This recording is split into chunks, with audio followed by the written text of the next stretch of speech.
a notícia está de volta com o navegador Amir Klink. Amir, nós falamos um pouquinho no bloco anterior sobre as palestras que você dá. Há sempre uma demanda muito grande pela questão do planejamento.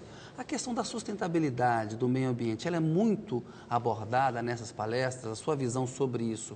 O Brasil avançou mesmo nesse quesito ou não? Bom, esse é um assunto que eu gosto mais de discutir, mas nem sempre é um assunto solicitado. O fato é que o Brasil... Não é sempre solicitado, não? Nem sempre. Hoje tem aspectos de sustentabilidade que envolvem até a esfera de recursos humanos, sim, de trabalho, relações de trabalho, por exemplo, no caso das mineradoras, das empresas que causam impacto, Mas, por outro lado, você vê que os processos de licenciamento estão ficando mais inteligentes. Hoje o Ministério Público está tendo um papel mais negociador do que simplesmente... Proibir, vai negociar. Como fazer direito, Como fazer, né? Exatamente. E nesse sentido, acho que a gente está evoluindo dramaticamente, porque o Brasil era uma confusão. A gente tinha excesso de regras e também uma quase libertinagem, né, nessa área. Então, eu acho que esses assuntos hoje deixaram de ser assuntos acessórios ou de idealismo para serem assuntos de interesse econômico muito grande. E nesse sentido, acho que o Brasil evoluiu muito. Por exemplo, um país como a Argentina, nesse aspecto, regrediu de uma maneira... Eu adoro a Argentina. Eu viajo, todos os anos, vou 2, 3 vezes de carro, até Ushuaia, são 14 mil quilômetros. Eu gosto de ir de carro. Gosto de levar minhas filhas. Gosta de moto também, anda de moto bastante você. Com a família não, vou sozinho aí, mas de carro eu gosto de levar a família.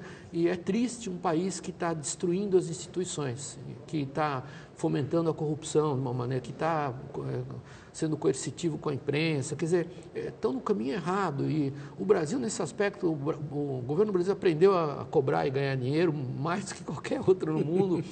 A gente aprendeu a introduzir o assunto de sustentabilidade nos negócios, na minha opinião, de uma maneira ainda complexa e burocrática, mas ela será com o tempo mais simples.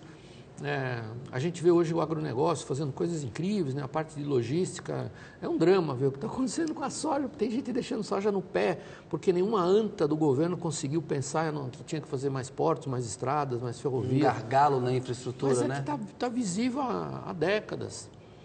Então, mas ainda assim a gente tem um cenário que me encanta de uma certa maneira pelo desafio. O cenário argentino não é um cenário que me encanta. Hoje eu adoraria ter negócios lá e, assim, é impossível, porque o governo não é confiável, é muito triste o que está acontecendo. Então é bom comparar. Eu adorei essa experiência na Índia, né? A Índia tem um problema de 1 bilhão de pessoas que não têm identidade e nem condições de dignidade humana para portar uma identidade. Nós fomos ver uma apresentação em Nova Delhi do cara que está fazendo o maior programa do mundo de identificação única. É na nuvem.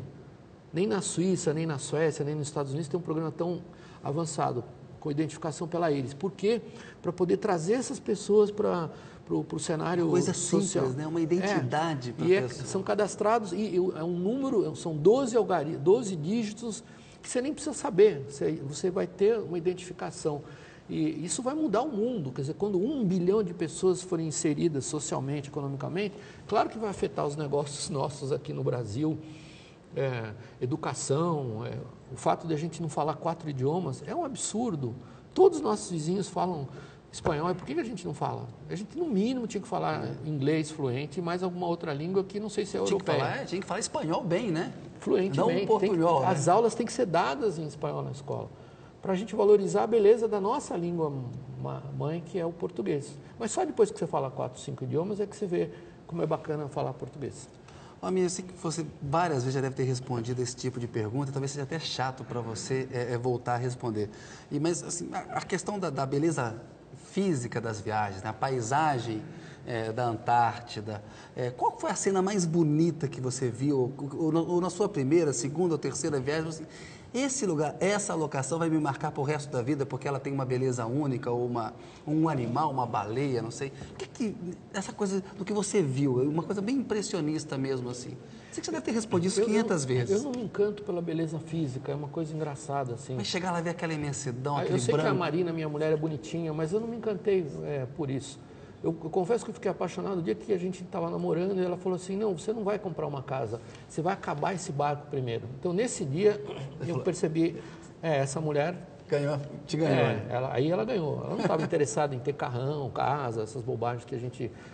pelas quais ela a gente... compreendeu o teu sonho e deu apoio a ele. Assim, né? Antártica, a Península Antártica, que é a região que eu mais frequento, ela tem ela é essa gostosa da natureza que todo mundo baba quando vai para lá. Mas a Antártica também tem uma beleza monótona, insossa, perigosa, assustadora, que são as plataformas e os grandes glaciares, as plataformas continentais de gelo, o platô antártico, que é triste, não tem nada, né? E, no entanto, existe uma beleza por trás. As praias mais bonitas eu tive o privilégio de conhecer, eu acho, algumas no mundo, mas a mais bonita para mim é o litoral, aquele litoral árido e desértico do Rio Grande do Sul, lá onde Deus dormiu. Que você ia falar Paraty. Pois é, mas eu acho impressionante esse ar inóspito do litoral lá de Farol da Solidão, Mostardas, até de Rio Grande até o Chuí, por exemplo, ou a costa da Namíbia, que também é árida, desértica. Então, no fundo, acho que o que atrai é a experiência humana de estar num lugar que te surpreende sempre, porque muda muito, e a experiência humana de encontrar outros malucos que estão lá. Então, esse ano eu quero voltar lá para o lugar onde eu comecei minha viagem a remo com as meninas. Elas, não sei porque agora elas querem ir para... Eu falei, olha, é impressionante, mas não é bonito. É um deserto desgraçado. Mas vamos embora. Mas a gente vai, eu tenho certeza que elas vão gostar. Você falou aí com emoção da Marina, que ela apostou aí no teu sonho, ela te ganhou na questão, constrói esse barco. Ficar distante da família, como é que você lida com isso aí? Fala pelo rádio todo dia, como é que estabelece uma rotina? As meninas vão dormir, você dá boa noite pelo rádio antes delas dormirem? Eu não gosto muito do excesso de conectividade. Então, a gente tem tripulantes que assim, olha, mamãe, já cheguei aqui na Baía Dória, olha, já estou subindo, sabe, eu jogo o telefone no mar. Mas você estabelece uma rotina de contato? Eu tenho uma rotina de comunicados por segurança, e se não é razão de segurança, por razões emocionais, eu prefiro não falar. Mas a Marina, de novo, a minha Marina... ser humano, estou cheio de marinas, filhas, barcos e mulher, mas a Marina, a mulher, ela tem uma resposta para isso engraçada. Ela fala, eu prefiro que você fique 5 meses na Antártica do que um fim de semana sozinho no Rio de Janeiro. Porque você fica ranzinza no Rio?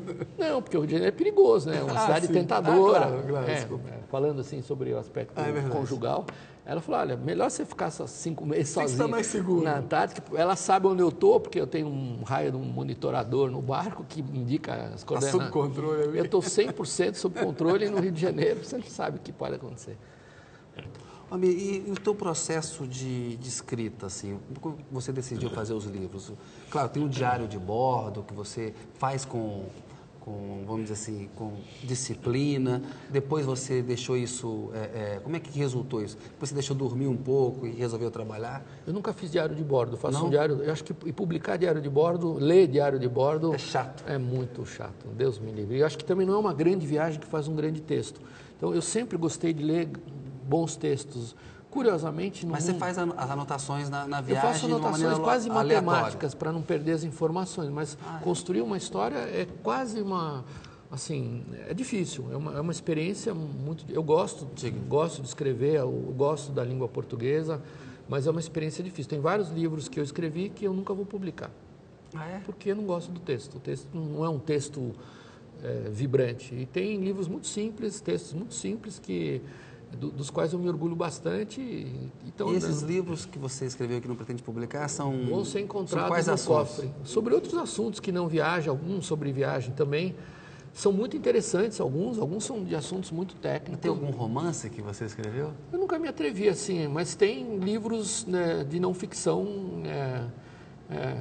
que são histórias ligadas a personagens que estão vivos e vão ser histórias polêmicas um dia. Então, eu já compro de encrencas com facilidade e vou deixar essas para depois. Para depois que eu me for. Ô, amigo, qual que é a próxima expedição marítima sua? Qual que é a próxima grande viagem? Você está planejando? Não está? Está numa outra fase agora? Nós estamos fazendo um barco novo agora, um barco de resgate eu testemunhei muitos acidentes nos últimos anos na Antártica por falta de competência técnica, né? O Brasil está entre eles, né? E barcos brasileiros também. É um projeto específico de um barco para resgate? Uma vez, numa das licenças, me pediram, você tem que ter um barco de resgate próprio com autonomia para ir e voltar da Antártica. Esse barco não tem no mercado mundial. Eu fui na Suécia, os melhores fabricantes não conseguiram. Eu falei, em vez de comprar um projeto sueco, nós vamos fazer aqui. E fizemos um projeto, estamos terminando o barco daqui a 3 meses, e a gente vai fazer uma experiência na Antártica, na área de resgate. Mas que dimensão tem um barco desse, não é um barco tripulação? Os velejadores vão me matar, mas é uma lancha. É uma lancha. É um barco a motor, com 2.000 milhas de autonomia, e com muita velocidade e muita eficiência também. Mas não é assim a ambição da minha vida, isso é só para mostrar que a gente tem criatividade hoje no Brasil, excelência, tecnologia, para fazer melhor do que fazem os suecos, por exemplo, que são meus ídolos nessa... E você acha que esse barco pode ter uma coisa de escala industrial, pode ser um Provavelmente modelo? vai ter, mas aí minha ambição não é ser empresário. Mas o que eu estou fazendo como negócio hoje, que eu não sei se vai ser interessante ou não, a gente se associou com uma empresa de turismo que se chama Latitudes, que faz um tipo de viagem que eu gosto muito, que é o que eu falei no primeiro bloco, viagens onde você não é simplesmente um passageiro ou simplesmente está contemplando, onde você é um protagonista. E a gente está desenhando alguns programas para fazer com barcos que a gente já tem ou já usou e com barcos que a gente vai afretar, provavelmente. Então é uma experiência diferente de viajar, onde as pessoas vão para uma viagem que tem um conteúdo de história, de experiência local, de protagonismo maior. E eu sinto que o turismo está mudando hoje no mundo. Eu vejo o turismo na Antártica, por exemplo, o turismo no Brasil, a gente ainda está deslumbrado com esses navios de 4.000 passageiros, mas logo a gente vai começar a receber um turismo que quer conhecer um pouquinho da nossa cultura, quer ter uma experiência autêntica. A palavra que eu estava procurando é essa. Falta hoje autenticidade nessa experiência de viajar. E a autenticidade nessa experiência vale muito dinheiro. É um baita negócio e pode-se ganhar muito com isso, eu estou acreditando nisso. Legal. Amir, chegamos aqui ao final do programa, tem o pinga-fogo. Eu pergunto e gostaria que você respondesse uma ou duas palavrinhas apenas. Eu detesto pinga-fogo, mas vamos lá. Vamos lá. Getúlio Vargas. Nossa Senhora, não sei o que dizer sobre ele. Juscelino Kubitschek. Foi um grande presidente, mas também não seria umas 2 horas para falar. Ditadura militar de 64.